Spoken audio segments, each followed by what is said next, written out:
আগুন এত তীব্র যে পাথর পর্যন্ত গলে যাচ্ছে। সে শুনতে পেল মানুষের আর্তনাদ।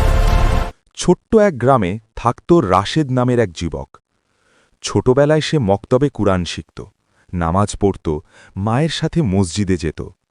কিন্তু বড় হওয়ার সাথে সাথে তার জীবন বদলে গেল। দুনিয়ার মোহ তাকে গ্রাস করল।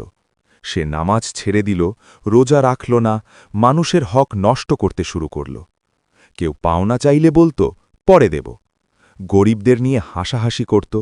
বন্ধুরা তাকে বলতো, আল্লাহকে ভয় কর। সে হেসে বলতো, এখন তো জীবন উপভোগ করার সময়। এক রাতে সে অদ্ভুত এক স্বপ্ন দেখল। হাসরের ময়দান। সে দেখল বিশাল এক ময়দান। মানুষ হাজার হাজার দাঁড়িয়ে আছে। সূর্য খুব কাছে, গরমে শরীর পুড়ে যাচ্ছে। সবাই কাঁদছে, বলছে, হে আল্লাহ, আমাদের রক্ষা করুন। রাশেদও ভয়ে কাঁপছে। তার সামনে আমলনামা হাজির করা হল। নামাজ নেই, রোজা নেই, মানুষের হক নষ্টের তালিকা লম্বা। হঠাৎ এক ভয়ঙ্কর শব্দ শোনা গেল, এই ব্যক্তিকে জাহান্নামে নিয়ে যাও। জাহান্নামের দৃশ্য। দুই ভয়ঙ্কর ফেরেশতা তাকে টেনে নিয়ে গেল। সামনে বিশাল আগুন, তার শিখা আকাশ ছুঁয়েছে।